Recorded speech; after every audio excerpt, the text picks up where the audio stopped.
اللہ الرحمن الرحیم فلم تقتلوہم ولکن اللہ قتلہم وما رمیت اذ رمیت ولکن اللہ رمی ولیبلی المؤمنین منہ بلاء حسنا ان اللہ سمیع علیم ذالکم وان اللہ موہن کید الکافرین ان تستفتحوا فقد جاءکم الفتح وان تنتہوا فهو خیر لکم وان تعودوا نعود ولن تغنی عنکم فئتکم شیئا ولو کثرت وان اللہ مع المؤمنین یا ایہا الذین آمنوا اطیعوا اللہ ورسولہ ولا تولوا عنہ وانتم تسمعون ولا تکونوا کالذین قالوا سمعنا وهم لا يسمعون ان شر الدواب عند اللہ الصم البکم الذین لا یعقلون ولو علم اللہ فیہم خیرا لاسمعہم ولو اسمعہم لتولوا وهم معرضون صدق اللہ مولانا العظیم۔ سورہ الانفال کی یہ دوسرے اور تیسرے رکوع کی آیات ہیں۔ سلسلہ کلام چل رہا ہے غزوہ بدر کے حوالے سے، جو کہ اسلام اور کفر کے درمیان پہلا معرکہ تھا، اور اس معرکے میں اہل ایمان جس کیفیت میں تھے آپ جانتے ہیں کہ تعداد میں بھی بہت کم تھے دشمن سے، اور اسلحہ کے لحاظ سے، ساز و سامان کے لحاظ سے، ہر لحاظ سے ان کے پاس کمی تھی۔ تو ان حالات کا ذکر اللہ تعالیٰ نے فرمایا پچھلی آیات میں بڑی تفصیل سے، جو اس خصوصی موقع پر اللہ تعالیٰ نے اپنی قدرت سے فرمائی اور اہل ایمان کو سرخرو کیا، اور انہیں نہ صرف کامیابی ملی بلکہ اس کے ساتھ ساتھ مال غنیمت بھی حاصل ہوا۔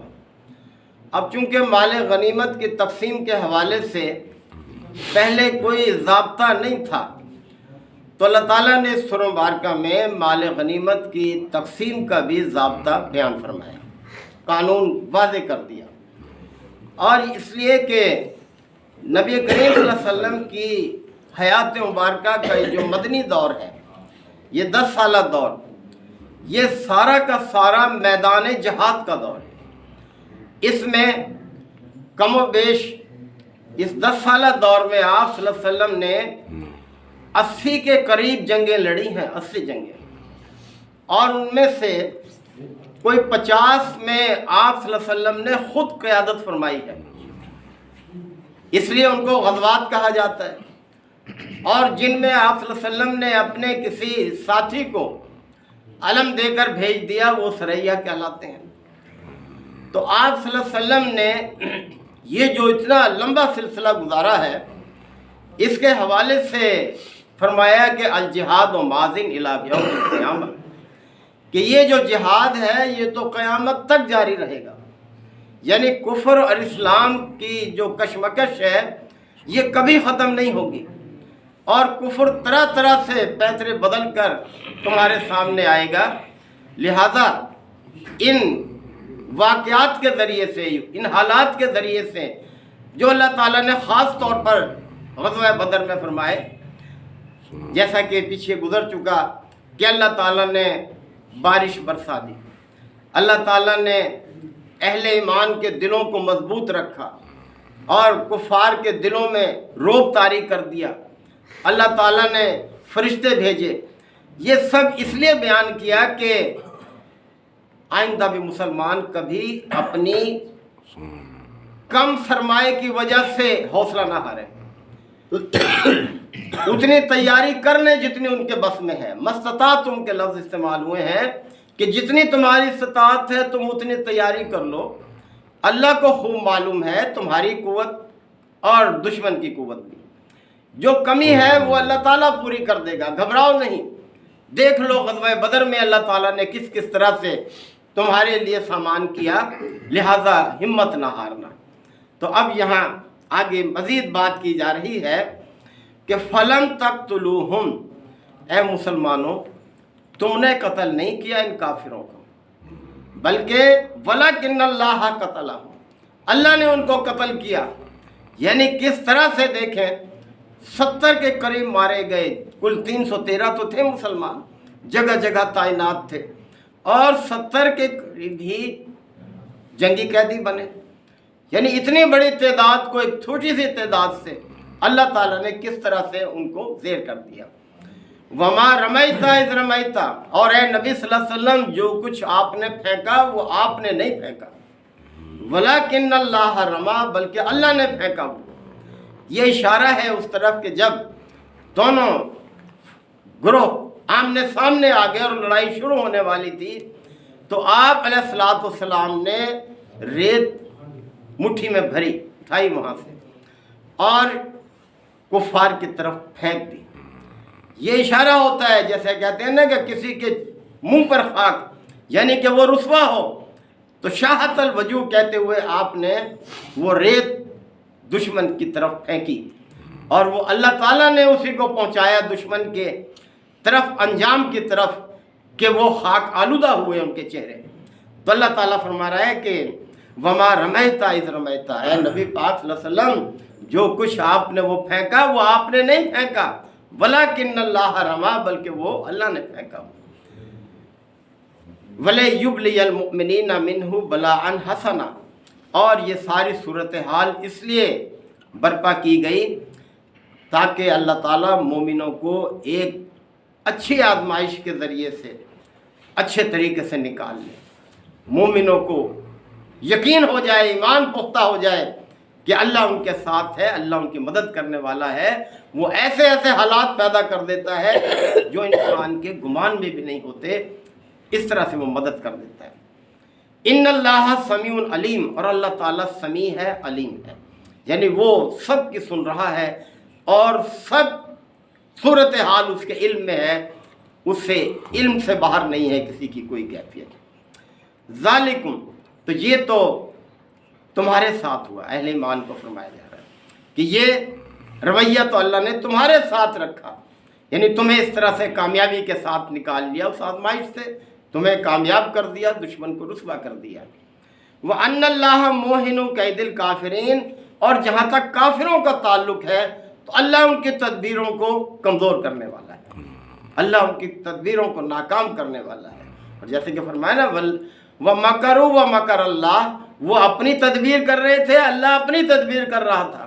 وَاللَّهُ خَيْرُ الْمَاكِرِينَ، اور اللہ ہی بہترین تدبیر کرنے والا ہے، اللہ سے اچھی تدبیر کس کو سکتی ہے، اور اللہ کی تدبیر کو کوئی ناکام نہیں کر سکتا۔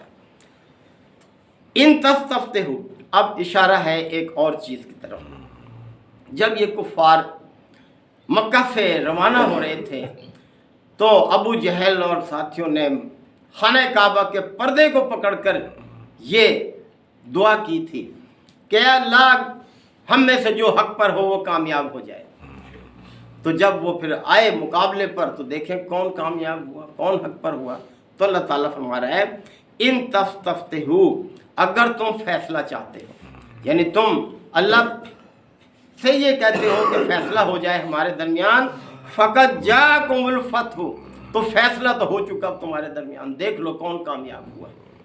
وَإِن تَنْتَهُوا، اور یاد رکھو کوئی بات نہیں، اگر اب بھی تم باز آ جاؤ، یعنی اصلاح کر لو، پلٹ آؤ تم کفر سے اسلام کی طرف، فرمایا ان تنتہوا، اگر تم اب بھی باز آ جاؤ، فہو خیر لکم، تو تمہارے لیے بہتر ہے، اللہ معاف کر دے گا اور تمہیں اپنے دامن رحمت میں لے لے گا۔ اور دیکھ لیں اللہ تعالیٰ نے واقعی دامن رحمت میں لیا ہے۔ فتح مکہ کے موقع پر آپ دیکھیں کتنا عرصہ گزر چکا تھا آپ صلی اللہ علیہ وسلم کو اسلام کی دعوت پہنچاتے ہوئے، 13 سال مکہ کے اور 8 سال مدینہ کے، 21 سال جن لوگوں نے آپ کی مخالفت کی، آپ کے خلاف جنگیں لڑی، مسلمانوں کو شہید بھی کیا، لیکن فتح مکہ کے موقع پر جب وہ ایمان لے آئے اللہ تعالیٰ نے سب کو معاف کر دیا۔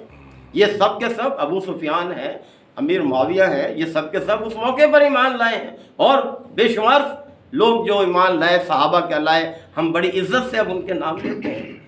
تو فرمایا جا رہا ہے کہ وَإِن تَنْتَهُوا، اگر اب بھی تم باز آ جاؤ، فَهُوَ خَيْرٌ لَكُمْ، تو تمہارے حق میں یہ بہتر ہوگا۔ وَإِن تَعُودُوا، لیکن یاد رکھو اگر پھر تم اعادہ کرو گے اپنی اسی حرکت کا جو پہلے کی ہے، نعود، تو ہم بھی اسی سزا کا اعادہ کریں گے، جیسے اب رسوا کیا ہے آئندہ بھی رسوا کریں گے۔ تو یہ ایک دھمکی بھی ہے کفار کو کہ اگر تم باز نہ آئے اور اسی طرح سے اپنی روش پر قائم رہے تو ہم بھی اسی طرح سے سزا کا اعادہ کریں گے۔ وَلَن تُغْنِيَ عَنْكُمْ فِئَتُكُمْ شَيْئًا، اور تمہارے یہ لشکر تمہارے کسی کام نہیں آئیں گے، وَلَوْ كَثُرَتْ، ہاں کتنی ہی کثرت میں ہو، کتنی ہی بڑی تعداد میں ہو، تمہارے یہ لشکر تمہیں کوئی فائدہ نہیں پہنچائیں گے، اسی طرح سے ذلیل و رسوا ہوں گے جیسے اب ذلیل و رسوا ہوئے ہو۔ کہاں 1000، کہاں 313، ان کے پاس اسلحے کی کثرت، ان کے پاس وسائل، ان کے پاس زیادہ، اور مسلمان تو بڑے ایسے تھے جیسے تہی دامن ہو، خالی ہاتھ۔ وَأَنَّ اللَّهَ مَعَ الْمُؤْمِنِينَ، اور اللہ تو ہے ہی مومنوں کے ساتھ، جیسے کہ سورہ بقرہ میں فرمایا کہ اللہ ولی الذین آمنوا، اللہ اہل ایمان کا دوست ہے، ان کا سرپرست ہے، اور جو کافر ہیں ان کا سرپرست کون ہے؟ ان کا اولیاءہم الطاغوت، والذین کفروا اولیاءہم الطاغوت، جو لوگ کفر پر جمے ہوئے ہیں، کفر کو اختیار کیے ہوئے ہیں، ان کے حامی اور مددگار کون ہے؟ طاغوت ہے۔ طاغوت طغیانی بڑا آسان لفظ ہے، جب دریا اپنی سمندروں کناروں سے باہر نکلتا ہے ہم کہتے ہیں نا وہ طغیانی آ گئی ہے، یعنی وہ سرکش ہو گیا ہے، وہ باغی ہو گیا ہے، اپنی حدوں سے باہر نکل رہا ہے۔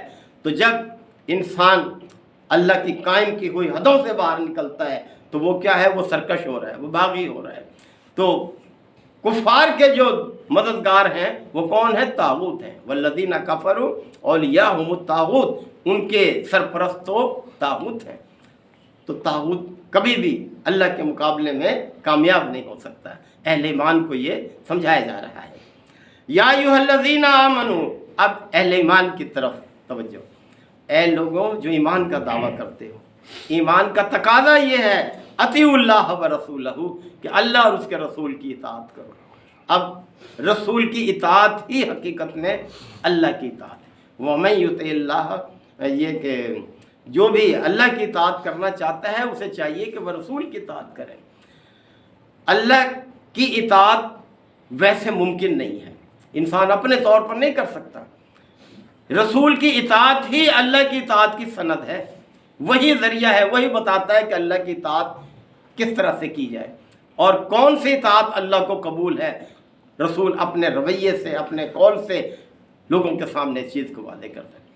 وَمَن یُطِعِ الرَّسُولَ فَقَدْ أَطَاعَ اللَّهَ، جس نے رسول کی اطاعت کی گویا اس نے اللہ ہی کی اطاعت کی، اور جو رسول کی نافرمانی کرتا ہے وہ ایسے جیسے اللہ کی نافرمانی اس نے کی۔ تو اس لیے فرمایا کہ یا ایھا الذین آمنوا، لوگوں جو ایمان لائے ہو، اطیعوا اللہ ورسولہ، اللہ اور اس کے رسول کی اطاعت کرو، ولا تولوا عنہ، اور اس سے روگردانی نہ کرو، اس سے منہ نہ موڑو، وانتم تسمعون، جب کہ تم سنتے، یعنی سننے کے بعد جب تمہارے علم میں آ گیا کہ حق کیا ہے تو پھر اس پر عمل کرو، اس کو اختیار کرو، اور بے رخی اختیار نہ کرو، اس سے منہ نہ موڑو۔ تو جب انسان کوئی ایمان کا اقرار کرتا ہے، ایمان کا دعویٰ کرتا ہے، تو پھر اس کو ہر حکم کی پاسداری لازم ہے اس پر۔ اللہ اور اس کے رسول نے جو بھی حکم دیا ہے اس کو بجا لانا اس کے اوپر لازم ہے، اس سے منہ موڑنا یہ سرکشی ہے، بغاوت ہے، اللہ اس کو پسند نہیں فرماتا۔ وَلَا تَكُونُوا كَالَّذِينَ قَالُوا سَمِعْنَا، اب منافقین کی طرف اشارہ ہے۔ مدنی دور میں یہ بھی ایک تیسرا گروہ تھا، یعنی کافر تھے مکہ میں تو اور مسلمان تھے، دو ہی گروہ تھے، لیکن مدینہ میں ایک تیسرا گروہ بھی تھا، اور وہ تھا منافقین کا، کہ وَإِذَا لَقُوا الَّذِينَ آمَنُوا قَالُوا آمَنَّا وَإِذَا خَلَوْا إِلَىٰ شَيَاطِينِهِمْ قَالُوا إِنَّا مَعَكُمْ۔ یہ منافقین جب مومنوں سے ملتے تھے کہتے تھے ہم ایمان والے ہیں، اور جب اپنے کافر ساتھیوں کے پاس جاتے کہتے ہم تمہارے ساتھ ہیں۔ انما نحن مستہزئون، ہم تو ایمان والوں کے ساتھ میں ٹھٹا مذاق کرتے ہیں، ایسے جا کے ان کو بیوقوف بناتے ہیں، یعنی اس طرح سے ان کا رویہ تھا۔ تو فرمایا جا رہا ہے کہ ولا تکونوا کالذین قالوا سمعنا، اے ایمان والوں ان لوگوں کی طرح سے نہ ہو جانا جنہوں نے دعویٰ تو یہ کیا کہ ہم نے سن لیا، وہم لا یسمعون، لیکن وہ سنتے نہیں ہیں۔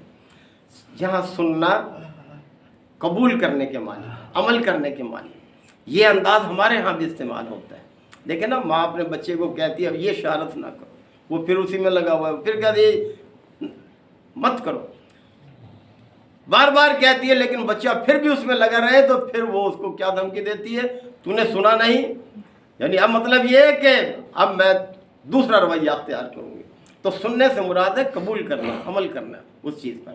تو اے ایمان والو، تم ان لوگوں کی طرح سے نہ ہو جانا جو کہتے ہیں کہ ہم نے سن لیا، وہم لا یسمعون، لیکن سنتے نہیں ہیں، عمل نہیں کرتے، اس کو قبول نہیں کرتے، دل سے آمادگی نہیں ہے۔ یہی ہم سب کے لیے بھی ہے پیغام کہ ہم نے جس چیز کا اقرار کیا ہے اس پر عمل کرنے والے بھی بنیں۔ ایسے نہ ہو جائے کہ اس کان سے سنیں اس کان سے نکال دیں۔ اللہ کو یہ رویہ پسند نہیں ہے۔ اللہ تعالی ہم سب کو آیات کو سمجھنے کے عمل کی توفیق عطا فرمائے۔ وآخر دعوانا الحمدللہ وکفی وسلام علی عبادہ الذین اصطفی ربنا آتنا فی الدنیا حسنۃ وفی الآخرۃ حسنۃ وقنا عذاب النار وادخلنا الجنۃ مع الابرار یا عزیز یا غفار یا رب العالمین۔ اللہم انک عفو کریم تحب العفو فاعف عنا۔ اللہم من احییتہ منا فاحیہ علی الاسلام ومن توفیتہ منا فتوفہ علی الایمان۔ یا شافی الامراض اشف مرضانا ومرضى المسلمین، یا قاضی الحاجات اقض حاجاتنا وحاجات المسلمین۔ اللہم اعز الاسلام والمسلمین، اللہم دمر اعداء الدین۔ ربنا تقبل منا انک انت السمیع العلیم وتب علینا انک انت التواب الرحیم۔ صلی اللہ تعالی علی خیر خلقہ محمد وآلہ وصحبہ اجمعین۔ سبحان اللہ۔